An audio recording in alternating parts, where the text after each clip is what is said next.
Hello, children. Good morning. How are you? I'm glad to hear that. Now, we have a discussion. But before we start, I have pictures to give you and you need to guess what is it all about. So, let's have a look. This one. Do you know what is it, children? All right. This is this picture is all about teacher. Let's clap our hands. And I have one more picture to show you. Let's have a look. So guess what is it? Very good. This picture is all about business. So do you have an idea what is our topic for today? Very good. Our topic for today is the teacher and the business. So let's start. We know being a teacher, the salary is very small. So it is hard for the teacher to pay the expenses, like the expenses in the house, like foods, the bill of electricity, water, and etc. So the salary is so small. Some of the teachers have developed a sideline like business and other services that is legal to do as a teacher. So if you have a plan to become a teacher and doing also like business and other services, you need to consider this code of ethics, the article 10, which is the teacher and the business. So let's start from the section 1. A teacher has a right to engage directly or indirectly in a legitimate income in generation, provided that it does not relate to or adversely affect his work.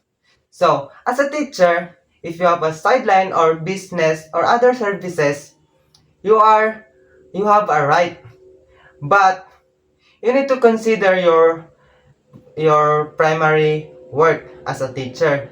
You are allowed to do a business and other services directly or indirectly, but as it not affect your work. For example, sari-sari store. You can build sari-sari store, but you are not the cashier if it is Monday, Tuesday, Wednesday, and Thursday, unless it is night time. You need to hire or find someone that can manage your sari-sari store.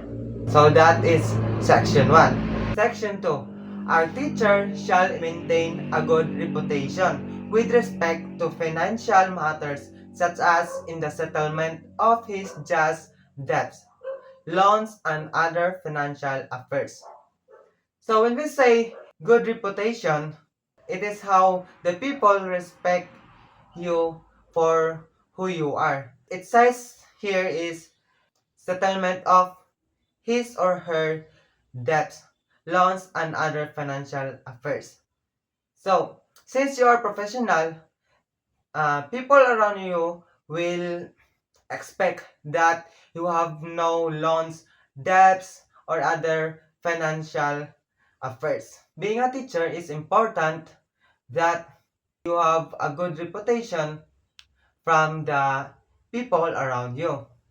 For example of this, the people will criticize or discriminate you because you are a teacher but you have so many loans, debts that you did not pay for a long time ago. So we know teachers have a small income or small salary. So many teacher is doing a loan from the bank or any kind of company or even in the people around them. They do loans. But it is important to the teacher to maintain a good reputation, such as paying their loans or debts in the right time. So, you know what is section 2. So, let's proceed in section 3. So, in the section 3, no teacher shall act directly or indirectly as agent or be financially interested in any commercial venture with furnished textbooks and other school commodities in the purchase and disposal of which he can exercise official influence, except only when his assignment is inherently related to such purchase and disposal, provided that such shall be in the accordance with existing regulation. So, in this section, the teacher is not allowed directly involved or indirectly involved in, for example, such as selling textbooks from the schools, or any kind of debt-ed property.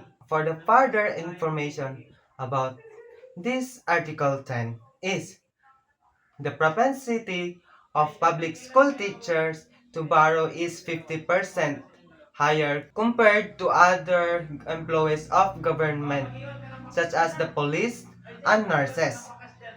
For example, the police can borrow 50,000 pesos. Since the teacher is 50% higher compared to the police, the teacher can borrow 75,000 pesos. Second, aside from the possibility of not receiving any pay once they retire, public school teachers may also suffer sanctions from mere reprimand to revocation of licenses due to their unpaid loans. There are more than 500 pending cases versus teachers filed by various lending institutions in the past 3 years. It says here the teacher have also possibility of not receiving pay once they retired because of unpaid loans. The third is the teachers owe 70 billion pesos from legitimate leading institutions. Teacher have a debt from legitimate leading institutions. It is total of 70 billion pesos.